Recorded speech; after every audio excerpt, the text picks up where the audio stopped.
mwagale kusoma. Amina. Chakabe. Gaze bagamenti ebibuzo bikoma wasose kutyamu. Era nga buli omu n'adentidde ne Mukama yannyambye ne bikomawo bulungi. Waliwo abataategedde wafunye mmeka? Nafunye 11 aggregates. 11 aggregates. Yeah. Weeteeseteese otya mu secondary era ogenda ku ssomero ki?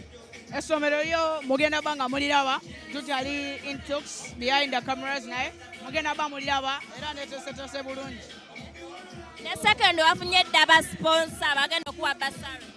Basponsa bo tuwafunye ate baadde bangiko nze nga nze ne famire yange tukyakitunulamu tulaba kiriwo ekisinga. So anytime soon tujja banga tubagamba. Naye okuze? Okuze? Ya mpola. Nina emyaka 13 but like I'm going to be making 14 in July. Totidde mu secondary babeera babayita babaana nga mwakatuuka totidde banakubulinga? Babiŋŋambyeko naye nze tebayinza ebyo ebityo mbasiyinza bitya kuba nze eva ndi dope ndi clean ate eva ndi smart so bamanyi engeri y'oku getting out of those things. Ebibuuzo byafulumye wakoze bulungi tukusanzeeko ewa King Saha endongo obadde owummuzaamu tusuubire nti mweno vaako ogenda kikwasaganya. Endongo yo ngenda bangi kwasaganya ngenda bamba kuba music era temanyi nyimba ze nina mu studio nyingi mugenda banga muziraba mpola mpola nga nzita lumu ku lumu. Ekivu kya Saha okirabye otya? Ekivu kya King Saha okirabye otya? Kibadde kyakabi kyamaanyi ate like nze nga nze ntuuza obudde bukyali katemanyi omukulu wanatukira okuyimba anko kirabanga kisuse ne kuwano era nga everyone yabadde akimanyi. Eno concert egenda ba the biggest concert of the year even though bagikoze mu January. So I knew this was going to be massive. That's why I tried to come as early as possible. Okay. Is King Saha your number one artist for Uganda? Yeah. I would probably say that he's one of my favorite artists and like even besides that, besides music, he's a very inspirational person to me. He helps me so much even behind cameras. When I was going to do my PLE, he came to me, gave me a success card. He helped me do my birthday. So we are close.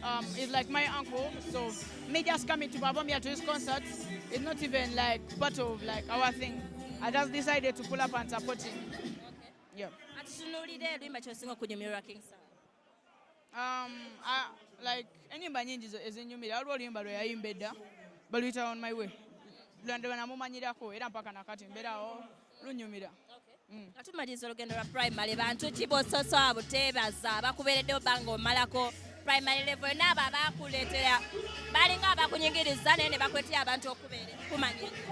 First and foremost njagala okwebaza abafanzi bange bambeereddewo nnyo throughout this time naye mbadde nga ndi ku ssomero nga sita nnyo music babaddewo nga bansupportinga. Nebaza mama honorable natuwala kiyingi ambeereddewo nnyo nebaza nnyo Dr. Rajiv and Dr. Sudi Lupaleria ne Lupaleria group yonna. Nebaza nnyo famire yange nebaza nnyo bannamawulire kuba be bateeka ku map.